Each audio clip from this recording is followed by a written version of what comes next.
नमस्कार, स्वागत है आपका हमारा उत्तराखंड के बुलेटिन में। मैं हूं आपके साथ यशी शुक्ला। रुक करेंगे खबरों का, लेकिन उससे पहले नजर डालेंगे सुर्खियों पर। कोरोना से अब तक देश में 480 लोगों ने गंवाई जान। बीते 24 घंटे में 43 मौतें और 991 नए मामले आए सामने। संक्रमितों की संख्या 14,373। कांग्रेस प्रदेश अध्यक्ष प्रीतम सिंह पहुंचे डोईवाला। कांग्रेस पार्टी कार्यकर्ताओं को बढ़ाया उत्साह। कोरोना संकट में जरूरतमंदों को सामान पहुंचा रहे कार्यकर्ता। उत्तराखंड में होटलों की 7% बुकिंग कैंसिल। लॉकडाउन में पर्यटन कारोबार पर पड़ा बुरा असर। जीएमवीएन को भी बुकिंग कैंसिल होने से नुकसान। रुड़की में 2 और कोरोना पॉजिटिव केस। हरिद्वार में अब 7 हुए कोरोना पॉजिटिव केस। उत्तराखंड में कोरोना पॉजिटिव मरीजों की संख्या हुई 42। बीमार बच्ची को लेकर दर दर की ठोकरें खाती रही मां। बीमार बच्ची के लिए सीपीयू बनी वरदान। बच्ची का सीपीयू ने निजी अस्पताल में कराया इलाज। केदारनाथ धाम में अभी भी 5 फीट तक बर्फ। वुडस्टोन की टीम पहुंची धाम। बर्फ को साफ करके रास्ता किया जा रहा तैयार। 29 अप्रैल को खुलेंगे कपाट। आप देख रहे हैं के न्यूज, खबरों का सारथी। और अब रुक करेंगे खबरों का। विधानसभा अध्यक्ष प्रेमचंद अग्रवाल ने मुख्यमंत्री त्रिवेंद्र सिंह रावत से उनके आवास पर भेंट कर कोरोना महामारी से निपटने के लिए विभिन्न व्यक्ति और संस्थाओं द्वारा 25,51,000 रुपए की सहायता राशि का चेक भेंट किया। भेंट वार्ता के दौरान विधानसभा अध्यक्ष ने कोरोना वायरस से निपटने और लॉकडाउन से संबंधित विभिन्न विषयों पर चर्चा की।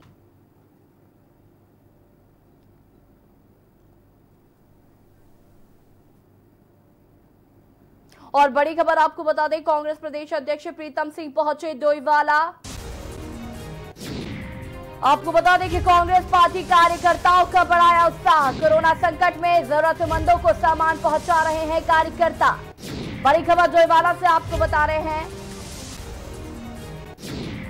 हर जरूरतमंद की मदद कांग्रेस का धर्म, प्रीतम सिंह ने कहा। कांग्रेस प्रदेश अध्यक्ष प्रीतम सिंह पहुंचे डोईवाला, जहां पर उन्होंने कांग्रेस पार्टी कार्यकर्ताओं का बढ़ाया उत्साह। कोरोना संकट में जरूरतमंदों को सामान पहुंचा रहे हैं कार्यकर्ता। प्रीतम सिंह ने कहा कि हर जरूरतमंद की मदद कांग्रेस का धर्म।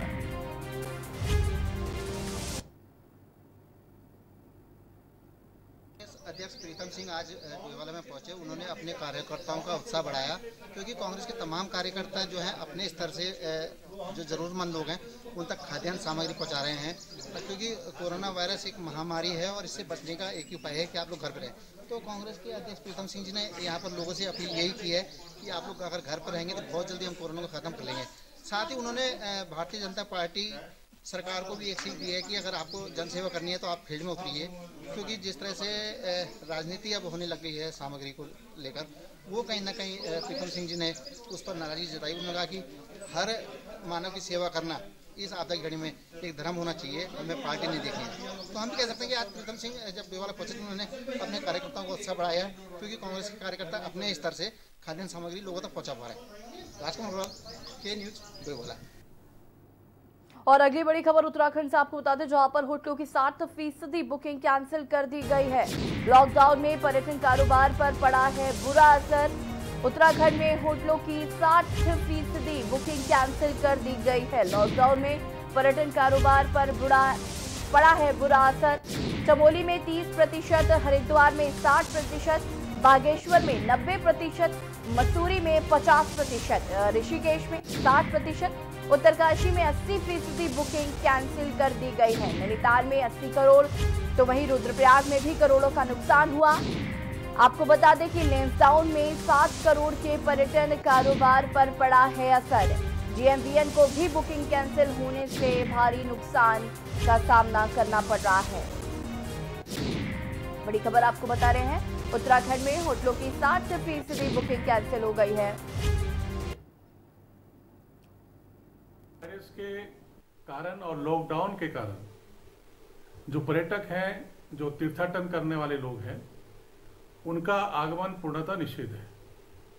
ऐसी परिस्थिति में जो उत्तराखंड राज्य का जो होटल व्यवसायी है और होटलों पर जो काम करने वाले जो कर्मचारी हैं और होटलों पर, रेस्टोरेंट पर जो आश्रित लोग हैं, उन सब की आर्थिकी पर, उनकी आजीविका पर बहुत बुरा असर पड़ा है।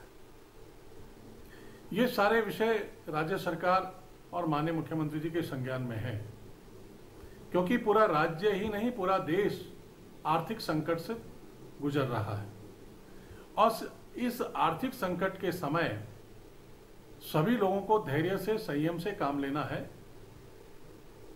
और अपनी आर्थिकी अपनी आजीविका के लेकर निश्चित रूप से होटल व्यवसायी, रेस्टोरेंट मालिक, उसके कर्मचारी चिंतित हैं, लेकिन सरकार कोई ना कोई रास्ता अवश्य निकालेगी। और अब मंगलौर से आपको बड़ी खबर बता दें, जहां पर पूर्व बसपा विधायक ने मस्जिद के मैनेजर से की मारपीट। बड़ी खबर मंगलौर से आपको बता रहे हैं, मस्जिद में नमाज पढ़ने को लेकर की गई मारपीट। विधायक सहित 20 लोगों के खिलाफ दर्ज किया गया है मुकदमा। मस्जिद में केवल 5 लोगों को ही नमाज पढ़ने की थी इजाजत। बड़ी खबर आपको बता रहे हैं मंगलौर से, जहां पर पूर्व बसपा विधायक ने मस्जिद के मैनेजर से की मारपीट और विधायक जबरन साथियों के साथ मस्जिद में आए थे नमाज पढ़ने। और आपको बता दें कि लॉकडाउन के कारण सभी मस्जिदों में नमाज पढ़ने पर लगी है रोक। और पूर्व बसपा विधायक हैं हाजी सरवत करीम अंसारी।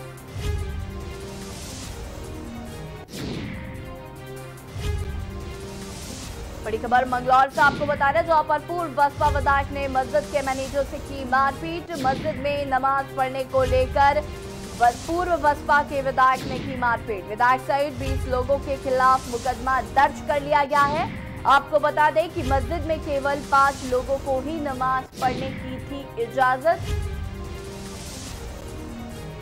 जिसकी वजह से पूर्व बसपा विधायक ने मस्जिद के मैनेजर से मारपीट की और विधायक जबरन साथियों के साथ मस्जिद में आए थे नमाज पढ़ने। हालांकि नमाज में केवल 5 व्यक्तियों की ही नमाज पढ़ने की छूट थी।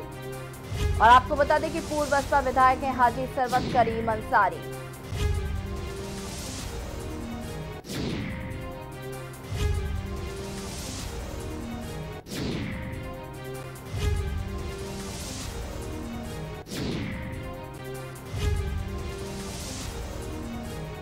और इसी खबर पर ज्यादा जानकारी के साथ हमारे संवाददाता अकील अहमद हमसे जुड़ चुके हैं।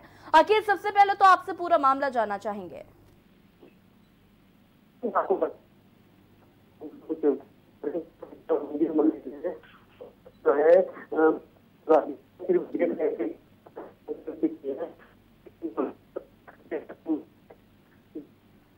लगता है कि इससे संपर्क नहीं हो पा रहा, हम फिर से संपर्क करने की कोशिश करेंगे। बड़ी खबर आपको मंगलौर से बता रहे हैं, जहां पर पूर्व बसपा विधायक ने मस्जिद के मैनेजर से मारपीट की है।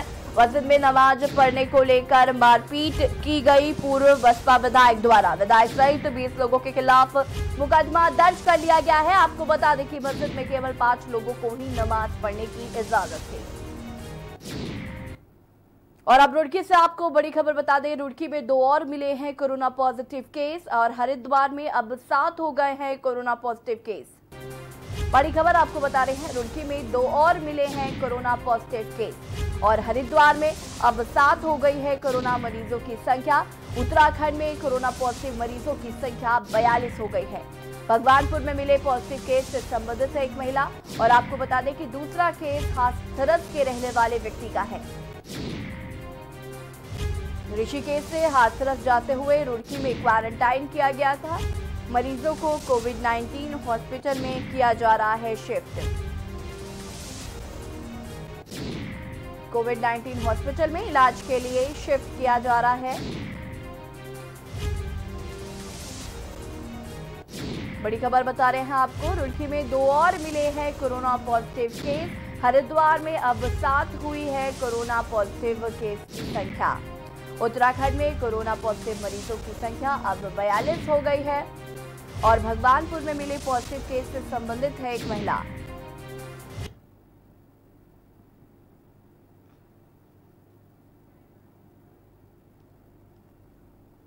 रुद्रपुर में पूर्व स्वास्थ्य मंत्री तिलक राज बेहर ने प्रांतीय उद्योगी व्यापार मंडल के प्रतिनिधियों पर पुलिस और जिला प्रशासन द्वारा मुकदमे दर्ज कराए जाने को बेहद दुर्भाग्यपूर्ण बताया है। उन्होंने कहा है कि कोरोना महामारी के इस दौर में जहां सब एकजुट होकर इस आपदा से संघर्ष कर रहे हैं, ऐसे में पुलिस द्वारा किया गया यह कारनामा एक संगठन के प्रति उनके दुराग्रह को दर्शाता है। आपको बता दें कि शुक्रवार को व्यापार मंडल के पदाधिकारी पुलिस और प्रशासनिक अधिकारियों के पास निवेदन लेकर गए थे कि गर्मी बढ़ने के साथ ही इलेक्ट्रिकल उपकरणों को ठीक कराने के लिए जनता परेशान है। ऐसे में पंखे, कूलर, एसी आदि रिपेयर करने व नए खरीदने के लिए इन दुकानों को तय समय अवधि में खोलने की अनुमति दी जाए। अफसरों से मिलने कलेक्ट्रेट के अंदर जाने को लेकर एक होमगार्ड से व्यापारियों की बहस हुई, जिसके बाद अधिकारियों ने उनके खिलाफ गंभीर धाराओं में मुकदमे दर्ज करा दिए। इलेक्ट्रॉनिक की दुकानें खोली जाए ताकि गर्मी आ गई है, पंखे की जरूरत है, कूलर की जरूरत है। देखिए इस समय कोरोना वायरस। खटीमा सब्जी मंडी में इस वक्त हड़कंप मच गया जब दो सब्जी वाले आपस में लाठी डंडों व घूंसों के साथ लड़ने लगे। गश्त कर रही स्थानीय पुलिस ने सब्जी मंडी में लड़ाई के बीच जाकर लॉकडाउन का उल्लंघन करने वालों के खिलाफ कार्रवाई कर लड़ाई कर रहे युवकों को हिरासत में लेकर उचित कार्रवाई की है।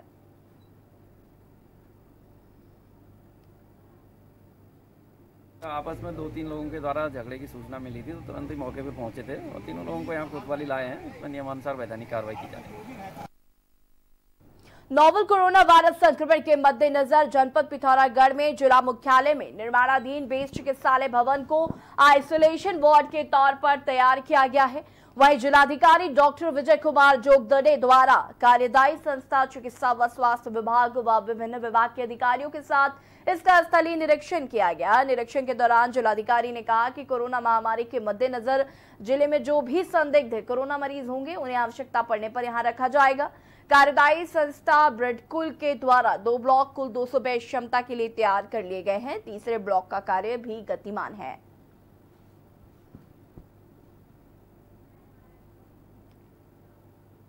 सितारगंज में सिडको की जमीन पर कब्जे के मामले में और भी कई रोचक तथ्य सामने आए हैं। आपको बता दें कि सिडको की स्थापना के बाद से यह जमीन विवादों में ही रही। कई बार पूर्व में भी प्रशासन की कार्रवाई इस पर नाकाफी साबित हो चुकी है, जिससे कि सिडको प्रशासन भी संदेह के घेरे में आ गया है। वहीं 125 एकड़ में करीब 2 दर्जन से ज्यादा कब्जेदार काबिज है। हैरत की बात यह है कि इनमें से दर्जन भर लोगों ने अपनी फसलें सिडको की नाक के नीचे काट ली हैं। अब लोगों का कहना है कि सिडको अधिकारी आपसी साठगांठ से फसल कटवा रहे हैं।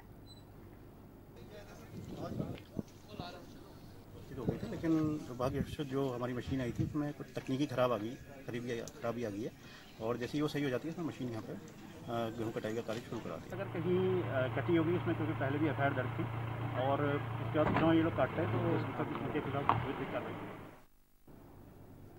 कोरोना वायरस संक्रमण की रोकथाम के लिए सभी स्कूल और कॉलेज बंद हैं, जिसके चलते सरकारी विद्यालयों में भोजन योजना भी संचालित नहीं हो पा रही है।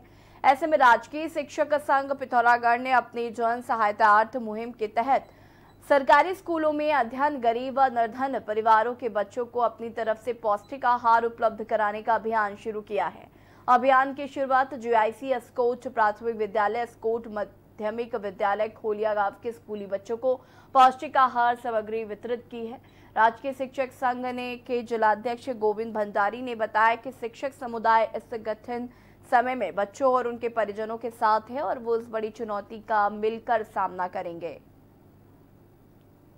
बादाम, अंडे, केले, चने दिए। चने रोज सुबह भिगाकर खाने को कहा है और घर पे पढ़ाई करने को कहा है। बंधुओं ने जो सारे गरीब लोगों को राशन मुहैया कराया, वो बीपीएल बच्चों को जो आज बादाम, चने, फल उनको वितरित किए बीपीएल बच्चों को, जिससे उनकी मानसिक स्थिति भी ठीक रहेगी, वो पढ़ाई में भी वो घर में ध्यान देते रहेंगे। हमारा प्रयास है कि शिक्षक समुदाय इस कठिन वक्त में अभिभावकों के साथ साथ अपने विद्यार्थियों के साथ मजबूती से खड़ा नजर आए और शिक्षक, छात्र, अभिभावकों का जो त्रिकोणात्मक संबंध है वो और अधिक मजबूत हो सके।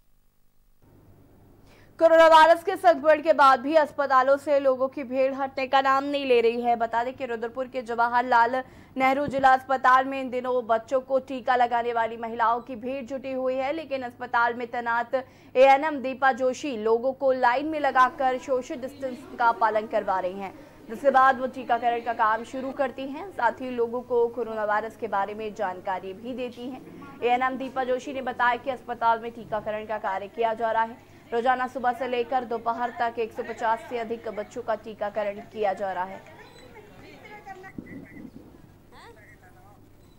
हम सोशल डिस्टेंसिंग का पालन कर रहे हैं। हमने गोल घेरे भी बनाए थे। हम 1-1 मीटर दूर खड़े कर रहे हैं। आज 150 बच्चों को टीका लगाया है और सभी को मास्क पहनने के लिए कर रहे हैं और सोशल डिस्टेंसिंग का पालन हो रहा है। फिर मैं आती हूँ तो लाइन लगवाती हूँ। फिर जो गार्ड, आज गार्ड मिल गया, पहले गार्ड नहीं मिला था। गार्ड से मैं कहती हूँ 1-1 मीटर दूर नाप के इनको खड़े करो। हमने चौक से गोल घेरे बनवाए थे 1-1 मीटर दूर, तो उसी पे खड़े किया हमने।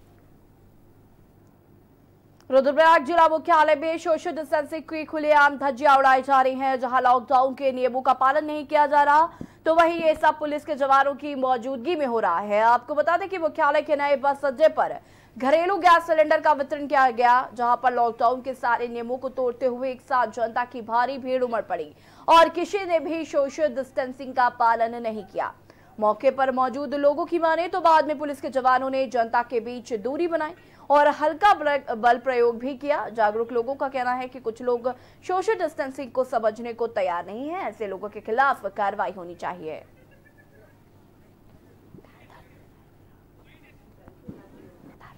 आज रुद्रप्रयाग में गैस वितरण रखा गया था। काफ़ी भीड़ हुई थी और भीड़ में लोगों को इस प्रकार का कोई डर नहीं है कि कोरोना जैसी महामारी बीमारी चल रही है। लोगों को सामंजस्य नाम की कोई चीज़ नहीं है। ना किसी ने मास्क पहने हुए, ना किसी ने कोई गैप रखा हुआ है, ना सोशल डिस्टेंस की बात हो रही है। पुलिस प्रशासन ने अपना पूरा काम किया। लोगों को इधर उधर भगाए भी, परंतु तब भी वो काम करने के लिए कोई तैयार नहीं है। जल हाजिर होंगे।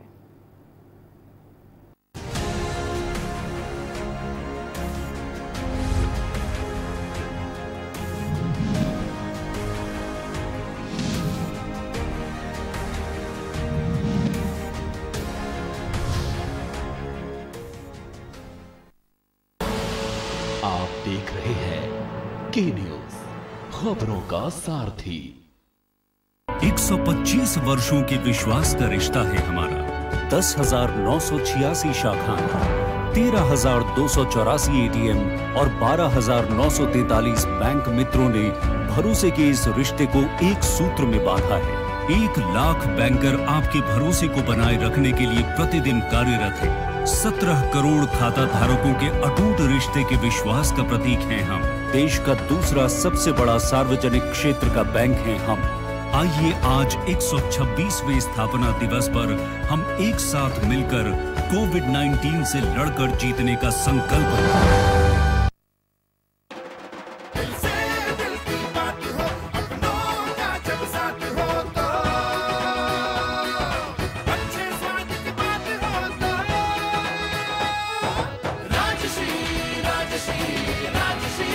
हम सबका फेवरेट राजश्री पान मसाला।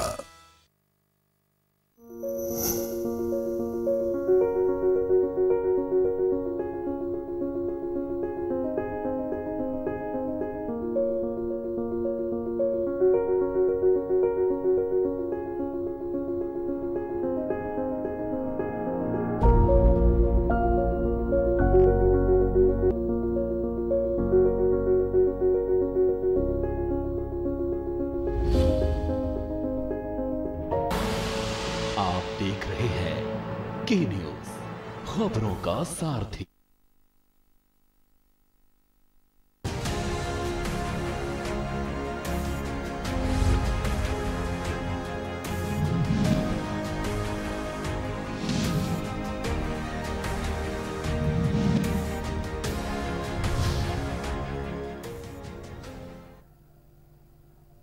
ब्रेक के बाद आपका स्वागत है। रुद्रप्रयाग में विश्वविख्यात केदारनाथ धाम के कपाट तय तिथि पर 29 अप्रैल को प्रातः 6:10 पर खोले जाएंगे। केदारनाथ के कपाट खोलने से पूर्व केदारनाथ धाम जाने के लिए रास्ता तैयार किया जा रहा है।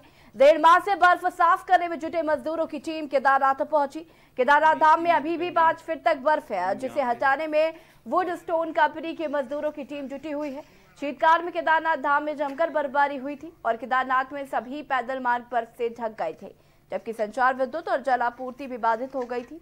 वहीं वुड स्टोन कंपनी के कर्मचारियों का कहना है कि केदारनाथ में अभी भी 5 फीट तक बर्फ है और बर्फ को साफ करके रास्ता तैयार किया जा रहा है। दो मजदूरों की टीमें रास्ता तैयार कर रही हैं और 10 दिनों के भीतर रास्ता तैयार कर लिया जाएगा।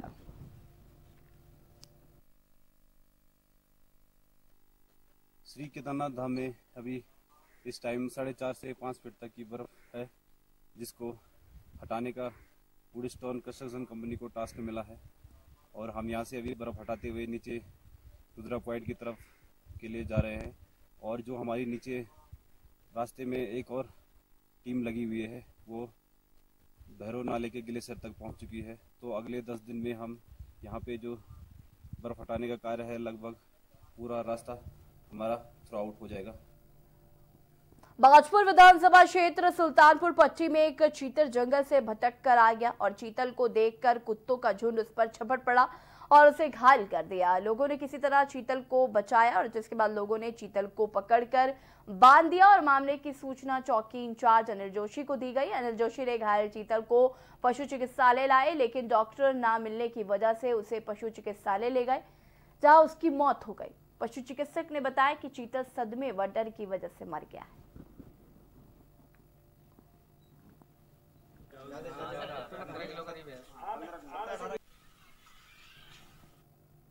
नैनीताल के स्टाफ हाउस में रहने वाले 15 वर्षीय छात्र ने घर से सटे जंगल में फांसी लगाकर आत्महत्या कर ली। सूचना पर पहुंची नैनीताल पुलिस ने शव को कब्जे में लेकर पोस्टमार्टम के लिए भेज दिया। आपको बता दें कि मृतक का नाम राहुल कुमार है और वो नैनीताल के स्कूल में 9वीं का छात्र है। मृतक घर से बाहर किसी काम के लिए निकला था, लेकिन काफी देर के बाद भी जब वापस नहीं लौटा तो परिजनों ने उसकी खोजबीन शुरू की, लेकिन उसका कुछ पता नहीं चला। वही जंगल में गए उसके दोस्तों ने राहुल का शव पेड़ में से लटका मिला। परिजनों का आरोप है कि उसके दोस्तों ने उसकी हत्या कर शव को पेड़ से लटकाया है। पुलिस का कहना है कि पोस्टमार्टम रिपोर्ट के आधार पर आगे की कार्रवाई की जाएगी। मिला है और इसका नाम जो है राहुल है, पिता का नाम प्रेम राम है और ये यहाँ स्टाफ हाउस का रहने वाला है और परिणामी कार्रवाई करके पोस्ट पीएम कराया जाएगा। पीएम के अनुसार जो रिपोर्ट प्राप्त होगी उसके अनुसार भी कार्रवाई की जाएगी। परिवार वाले आरोप लगा रहे हैं मारने का। देखिए, परिवार वालों के आरोप की भी जो है उनके द्वारा उसकी भी सत्यता की जाँच की जाएगी। जो भी तथ्य प्रकाश में आएंगे उसके अनुसार कार्रवाई की जाएगी। जहां देश भर में लॉकडाउन कोरोना जैसी महामारी से बचने के लिए कारगर साबित हो रहा है, तो वहीं गरीबों के लिए लॉकडाउन एक मुसीबत का पहाड़ बनता दिख रहा है, जिसका जीता जागता नजारा उधम सिंह नगर में देखने को मिला, जहां पर एक महिला अपने बच्चे का इलाज कराने के लिए दर-दर की ठोकरें खाती हुई नजर आए। देखिए इस खास रिपोर्ट को।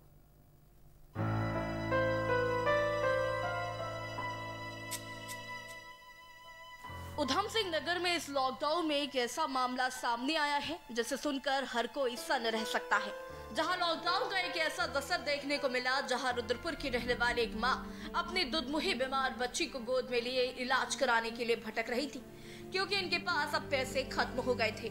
लॉकडाउन ने इनकी नौकरी ले ली, पैसा भी खत्म हो गया और अब बच्चों के जीवन पर बनाई है। आप तस्वीरों को देखकर अंदाजा लगा सकते हैं कि क्या बीत रही होगी इस परिवार पर। इधर उधर भटकते हुए जब परिजन रुद्रपुर के चौक पर पहुंचे तब इनकी भेंट सीपीयू से हुई, जो इनकी बच्ची के लिए वरदान बनकर सामने आए। सीपीयू ने तत्काल बच्ची को रुद्रपुर के एक निजी अस्पताल में इलाज करवाया और कुछ आर्थिक मदद भी दे दी। साथ ही सीपीयू पुलिस ने परिवार को हर संभव मदद देने का वादा भी किया है। दिक्कत यही है कि लड़की परेशान है बहुत और परेशान हूँ। लॉकडाउन में कहीं कुछ काम धाम है नहीं, क्या करूँ। लड़की की ज़्यादा तबीयत खराब, इधर उधर से मांग कर उसका काम कर ले रहा हूँ। अपना पैसे भी क्या काम करते थे और कब से बच्चे की तबीयत खराब है? 4-5 दिन से ज़्यादा हो गए लड़की को परेशानी, लैकिंग हो रही है, खांसी बहुत बिगट और पेन का काम करता हूँ, रोज़ मजदूरी का रोज़ कमाना और खाना है इसी साहब हमारा। हम लोग वहाँ डीडी चौक पर खड़े थे, वो महिला अपने पति के साथ आई तो वो काफ़ी परेशान लग रही थी। हम लोगों से बोलने लगी कि मेरा बच्चा काफ़ी बीमार है, तो हम लोगों ने उससे बोला ठीक है आप अपने बच्चे को लेकर आओ। वो अपने बच्चे को लेकर आई। उसके बाद उसने बोला कि ना तो मेरे पास पैसा है, ना मेरे पास कोई दवाइयाँ है, ना। तो हम लोगों ने जितने हम लोग वहाँ पे खड़े थे हम सब लोगों ने कलेक्शन किया, उस महिला को पैसे दिए। उसके बाद उसे यहाँ पर लेकर खुद हम लोग स्वयं उसको अतुल अगर अस्पताल हॉस्पिटल में लेकर आए, यहाँ पे बच्चे को दिखाया और उसको दवाइयाँ दिलाई। जहां एक और सरकार इस संकट काल से निपटने के लिए हर संभव प्रयास कर रही है, तो वहीं कोरोना वायरस की महामारी के चलते हुए लॉकडाउन की सबसे ज्यादा मार गरीब तबके पर पड़ रही है। बहुत से गरीब लोग बेरोजगार हो गए हैं और उनके पास पैसे भी नहीं बचे हैं। अब देखना होगा कि कब लोगों को इस संकट की घड़ी से राहत मिल पाती है। उधम सिंह नगर से के न्यूज के लिए शाहिद खान की रिपोर्ट।